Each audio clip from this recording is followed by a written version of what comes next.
Hello दोस्तों, कैसे हो आप सब। आई होप सभी अच्छे होंगे। तो हमेशा की तरह शेयर करने लगी हूँ बहुत ही यूज़फुल टिप्स एंड ट्रिक्स जो आपके घर के कामों को बेहद ही आसान बना देंगे। घर के काम तो हम सभी करते हैं, लेकिन उन्हें करने में हमें जो मेहनत लगती है ना, वो इन ट्रिक्स को अपनाकर आधी हो जाएगी। और वीडियो आपको पसंद आते हैं तो लाइक शेयर सब्सक्राइब करना भी बिल्कुल ना भूलिएगा। तो चलिए फटाफट से इन यूज़फुल ट्रिक्स को देखना शुरू करते हैं। तो किचन में हमारे पास कुछ ऐसे पैकेट रहते हैं जिनका यूज़ हम थोड़े टाइम के लिए करते हैं और फिर इन्हें स्टोर करना बेहद ही ज़रूरी हो जाता है। हर एक चीज़ के लिए अगर हम डिब्बों का यूज़ करते हैं तो किचन में बहुत ही ज़्यादा मात्रा में डिब्बे इकट्ठे हो जाते हैं। तो चीज़ों को आप पैकेट में ही स्टोर करके रख लीजिए। इसके लिए देखिए, आपको इस तरीके से एक अगरबत्ती को जो नॉर्मल हम घर में पूजा के लिए यूज़ करते हैं उसे जला लीजिए और इस तरीके से बारीक से होल बना लीजिए। आप इस तरीके से देखेंगे कि ये जो ओपन हुआ हुआ वाला हिस्सा रहता है ना, ये पूरी तरह से क्लोज हो जाएगा और आपकी चीज़ें भी ख़राब नहीं होंगी। स्मॉल किचन के लिए ये बहुत ही बढ़िया सा तरीका है। आई होप आपको पसंद आया होगा। तो चलिए बढ़ते हैं नेक्स्ट ट्रिक की तरफ। तो गर्मियों के मौसम में देखिए, वाटर बोतल ले जाना बेहद ही ज़्यादा ज़रूरी हो जाता है, लेकिन कई बार ये जो वाटर बोतल रहती है ना, ये लीक होना शुरू हो जाती हैं। यानी कि इनमें से पानी बाहर टपकता है और हमारे पर्स को गीला कर देते हैं। तो इसके लिए बहुत ही बढ़िया सा तरीका शेयर करने वाली हूँ आपको। देखिए, बैलून जो नॉर्मल हम पार्टी फंक्शन के लिए यूज़ करते हैं ना, आपको इन बैलून को रख लेना है। बिल्कुल भी आप इन्हें फेंकिएगा नहीं। बहुत सारे तरीक़ों से आप बैलून का यूज़ कर सकते हैं, तो एक तरीका मैं आपके साथ शेयर करने वाली हूँ। तो इस तरीके से आप जो है ना, इसे चढ़ा दीजिए वाटर बोतल के ऊपर और इसके ऊपर ही ढक्कन लगा दीजिए। आसानी से आप कहीं भी चीज़ों को ले जा सकते हैं। पानी को आप इस तरीके से कहीं भी ले जा सकते हैं, बिल्कुल भी पानी इससे नीचे नहीं गिरेगा। आई होप आपको ये तरीका पसंद आया है। तो चलिए बढ़ते हैं नेक्स्ट ट्रिक की तरफ, जो नाखूनों को लेकर होने वाला है। धीरे धीरे आपने देखा होगा, हमारे नाखून जो होते हैं ना, वो इसमें गंदगी बैठना शुरू हो जाती है, काले दिखना शुरू हो जाते हैं और पीले दिखना भी शुरू हो जाते हैं। तो अगर आप नाखून बढ़ाना चाहते हैं तो देखिए, आप इस तरीके से रेगुलर अपने नाखून को कोलगेट से साफ़ करते रहिए। आप किसी भी टूथपेस्ट का यूज़ ले सकते हैं, लेकिन जो ये वाइट टूथपेस्ट होता है ना, ये काफ़ी कारगर रहता है। तो इस तरीके से आप जो है किसी टूथब्रश का यूज़ भी ले सकते हैं। और आपके नाखून ना इस तरीके से पेस्ट से आप एक बारी इन्हें यूज़ करके देखिएगा, आपके नाखून एकदम शाइनी और क्लीन हो जाते हैं। बिल्कुल भी आपको किसी और चीज़ की ज़रूरत नहीं रहती और आपके नाखून एकदम बढ़िया बन जाएंगे। तो जब भी कोलगेट ख़त्म हो जाए, आप पैकेट को काट कर, जब उसमें कोलगेट बच जाता है, तो इस तरीके से छोटा सा यूज़ करके अपने नाखूनों को एकदम शाइनी और क्लीन बना सकते हैं। आई होप ये भी यूज़ आपको पसंद आया होगा। तो चलिए बढ़ते हैं नेक्स्ट ट्रिक की तरफ। जो इस तरीके के कंटेनर है ना, ये हमारे घर में जब भी हम बाहर से कुछ चीज़ें खरीदते हैं तो आ ही जाते हैं। ऐसे ही फेंकने की बजाय देखिए, आज बहुत ही बढ़िया सा तरीका शेयर करने वाली हूँ जिसकी वजह से आप इन्हें फेंकना छोड़ देंगे। घर में बहुत सारे चम्मच हमारे पास इकट्ठे हो जाते हैं। इसके लिए बहुत ही बढ़िया सा देखिए एक ऑर्गेनाइज़र बन के तैयार करने वाले हैं। तो इस तरीके से एक नाइफ़ को हमने गर्म कर लिया है और ढक्कन में देखिए इस तरीके से लंबाई में हमें होल बनाते हुए इस पूरे को इसी तरीके से बना लेना है। आपको बिल्कुल भी किचन वाले नाइफ़ का यूज़ नहीं लेना है।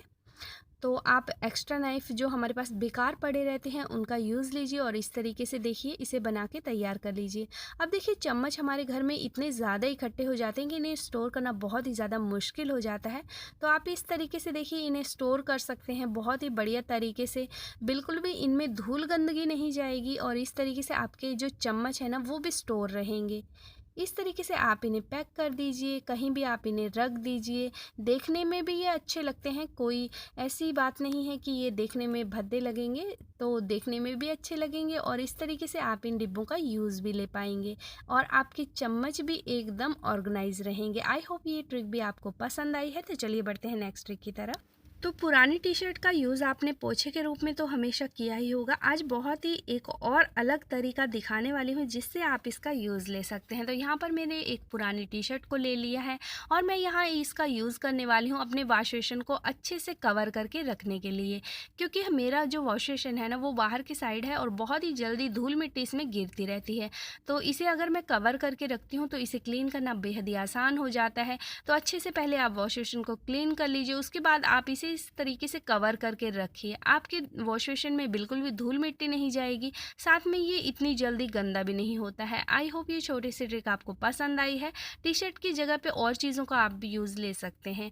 तो चलिए बढ़ते हैं नेक्स्ट ट्रिक की तरफ, जो पोछा लगाने को लेकर होने वाली है। घरों में देखिए अक्सर हम रोज़ाना ही सफाई करते हैं, लेकिन हमारे घर के कुछ ऐसे कोने रहते हैं ना जहाँ हमारा हाथ नहीं पहुँचता, मोव नहीं पहुँचता। तो उन हिस्सों को क्लीन करने के लिए आज बहुत ही बढ़िया सा तरीका शेयर करने वाली हूँ। तो ऐसे हिस्सों को क्लीन करने के लिए हमने यहाँ पर एक झाड़ू को ले लिया है देखिए, और इसके अंदर जो ये पुराना सॉक्स है ना, इसका हम यूज़ करने वाले हैं। झाड़ू में अच्छे से आपको सॉक्स को डाल लेना है। आप चाहें तो अगर ये हिस्से ज़्यादा गंदे हो चुके हैं तो इसमें आप थोड़ा सा सॉक्स को गीला कर सकते हैं। मैंने यहाँ पर सॉक्स को बिल्कुल भी गीला नहीं किया है, सिर्फ आपको दिखाने के लिए इस तरीके से मैं जो है आपको सफाई करके भी दिखाती हूँ। बहुत ही आसानी से देखिए, अगर आप सूखी सॉक्स का यूज़ कर रहे हैं ना तो धूल मिट्टी बहुत ही आसानी से निकल आती है, क्योंकि सॉक्स जो है ना अच्छे से धूल मिट्टी को अपने में सॉल्व कर लेती है। तो सोक करने के बाद देखिए इस तरीके से आप जो है इसे पहनाने के बाद फिरा लीजिए। जहाँ भी हिस्सों में आपका हाथ नहीं पहुँचता है वहाँ की जो सफाई है ना, ये सॉक्स बहुत ही आसानी से कर देती है। तो बहुत ही बढ़िया सा तरीका है, इस तरीके को अपनाकर आप अपने घर के कोने कोने को एकदम क्लीन बना के रख सकते हैं। आई होप आपको ट्रिक पसंद आई है। तो चलिए बढ़ते हैं नेक्स्ट ट्रिक की तरफ, जो सोया चंक्स को लेकर होने वाली हैं। तो इस तरीके से देखिए, सोया चंक्स का यूज़ तो हम सभी लेते ही हैं, लेकिन आपको बहुत ही बढ़िया सा इसका जो यूज़ करने का तरीका है ना, शेयर करने वाले हैं। तो यहाँ पर आप देख पा रहे हैं हमने गैस में थोड़ा सा पानी उबलने के लिए रख लिया है। तो अपनी सोया चंक्स के हिसाब से आप पानी को उबालने के लिए रखिए। जब ये पानी उबलने लगता है आपको सोया चंक्स को इसके अंदर डाल देना है। उसके बाद आप इसे थोड़ा सा उबलने दीजिए। आप देखेंगे इसके साइड में देखिए इस तरीके से झाग बनना शुरू हो जाती है। तो ये झाग जो है ना, निकालना बहुत ही ज़्यादा ज़रूरी हो जाता है, क्योंकि ये झाग जो है हमारे लिए बिल्कुल भी अच्छा नहीं होता। बहुत सारी बीमारियों को हमारे शरीर में ये जो है उत्पन्न करता है। तो इस तरीके से पहले आप सोया चंक्स को देखिए, इसका झाग अच्छे से निकाल लीजिए। उसके बाद इस तरीके से पानी से इसे वॉश कीजिए और उसके बाद आप जैसे मर्जी इनका यूज़ ले सकते हैं। आई होप ये भी ट्रिक आपको पसंद आई है। तो चलिए बढ़ते हैं नेक्स्ट ट्रिक की तरफ। तो बर्फ़ क्यूब का यूज़ तो देखिए हम हमेशा घरों में करते ही हैं, लेकिन आज अलग तरीके से हम इसका यूज़ लेने वाले हैं। तो यहाँ पर कुछ क्यूब को मैंने ले लिया है। अब आप इनका यूज़ ले सकते हैं। अगर आपको कहीं चोट लग गई है, आपके दांत में दर्द है, तो किस तरीके से इसका यूज़ लेना है। देखिए कुछ क्यूब को हमने निकाल लिया है। प्लास्टिक बैग का आप यूज़ ले सकते हैं। अगर आपके पास कोई भी इस तरीके का आइस पॉकेट नहीं है तो आप जो है प्लास्टिक में इसे डाल दीजिए। इस तरीके से देखिए अच्छे से आपको पन्नी को बंद कर देना है।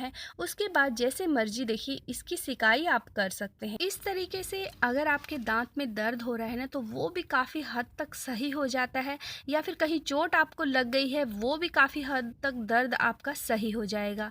तो इस तरीके से अगर आपके पास आइस पॉकेट नहीं है तो आप इस तरीके से भी आइस क्यूब का यूज़ ले सकते हैं। बहुत ही बढ़िया सा तरीका है और आप इस तरीके से इनका यूज़ लीजिए और अपने दर्द से आराम पाइए। तो चलिए बढ़ते हैं नेक्स्ट ट्रिक की तरफ।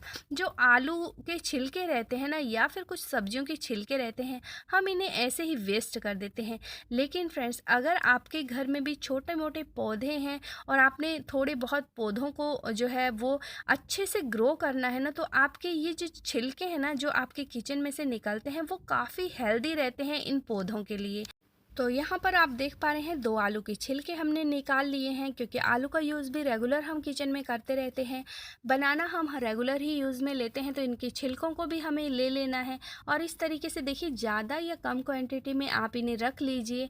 अब आपको ऐसा कंटेनर लेना है जिसका यूज़ जो है ना आप बिल्कुल भी नहीं करते, तो आप ऐसे कंटेनर में इन्हें डाल के रख दीजिए। आप प्लास्टिक बोतल का यूज़ भी ले सकते हैं, उसमें भी इन्हें कवर करके बीच में डाल के रख सकते हैं। और इस तरीके से देखिए इसे आपको एक कंटेनर में इकट्ठे करते रहना है। 1 चम्मच चाय पत्ती हम इसमें ऐड कर रहे हैं। आप चाहें तो यूज़ की हुई चाय पत्ती का भी यूज़ ले सकते हैं, या फिर आप ग्रीन टी जो हम यूज़ करके फेंक देते हैं उसका यूज़ भी आप ले सकते हैं। अब सभी चीज़ों में देखिए हमने पानी को ऐड कर लिया है। 1 लोटा भर पानी आप इसमें डाल दीजिए। अच्छे से कवर करके 7 से 8 दिन आपको इसी तरीके से बंद इसे रहने देना है, बिल्कुल भी इसे ओपन नहीं करना है। बोतल को भी आपको बंद करके रखना है। और 7 से 8 दिन के बाद ये सिरम जो है ना आपके पौधों के लिए वरदान बन के निकलता है। 7 से 8 दिन हो चुके हैं, तो इसे अच्छे से हमें छान लेना है। जो इसका लिक्विड है ना, इसे ही हमें यूज़ करना है, बाकी छिलकों को हम फेंक देंगे कचरे में। उसके बाद देखिए ये सिरम को हमें थोड़ा थोड़ा हर पौधे पौधे में डाल देना है। बिल्कुल थोड़ी मात्रा में ही इस सीरम का यूज़ जो आप करेंगे ना, तो आपके पौधे एकदम खिलखिला उठेंगे। बिल्कुल भी किसी और फर्टिलाइज़र की आपको ज़रूरत नहीं पड़ेगी। घर में ही बहुत बढ़िया सा फर्टिलाइज़र बन के तैयार हो जाएगा। आपके पौधे एकदम बढ़िया से ग्रो करेंगे। आई होप ये ट्रिक आपको पसंद आई है। तो चलिए बढ़ते हैं नेक्स्ट ट्रिक की तरफ। जब भी हम मार्केट से नई झाड़ू लेकर आते हैं, आपने देखा होगा इसमें से बहुत सारा कचरा जो है ना वो बाहर निकलता रहता है, और बिल्कुल भी हम इससे सफाई नहीं कर पाते हैं जब तक हम इसके कचरे को निकाल नहीं लेते। तो आज बहुत ही बड़ी सी ट्रिक शेयर करने वाली हूँ जिससे आपके झाड़ू का कचरा एक ही बार में निकल के बाहर आ जाएगा। तो इसके लिए देखिए, एक आपको इस तरीके का कॉटन का बैग ले लेना है। झाड़ू को अच्छे से कवर कर दीजिए इसके अंदर, और उसके बाद आप इस झाड़ू के ऊपर जो है वो इसी तरीके से बेलन फिरा दीजिए। किसी भारी चीज़ का भी आप यूज़ ले सकते हैं। तो यहाँ पर देखिए, इस तरीके से हमने इस बेलन को फिरा लेना है। हल्का हल्का हम इस तरीके से कूट लेते हैं। बिल्कुल हल्के हाथ से आपको इसे कूटना है इस तरीके से, और आप देखेंगे 2 ही मिनट में आपकी झाड़ू जो है ना, एकदम जो इसका कचरा है पूरा का पूरा निकल के जो है इस बैग में इकट्ठा हो जाता है। आप देख पा रहे हैं आप कितनी बढ़िया तरीके से, बिल्कुल भी इसमें से गंदगी नहीं निकल पा रही है, और बहुत बढ़िया तरीके से देखिए झाड़ू के अंदर कितनी ज़्यादा जो इसकी गंदगी थी ना वो इकट्ठा हो चुकी है। तो इसी तरीके से आप भी अपने झाड़ू को क्लीन कर सकते हैं। वीडियो आपको कैसी लगी है मुझे कमेंट करके ज़रूर बताइएगा, और चैनल पर पहली बार विजिट कर रहे हैं तो लाइक शेयर सब्सक्राइब करना बिल्कुल ना भूलिएगा। मिलते हैं नेक्स्ट वीडियो में, तब तक के लिए बाय बाय।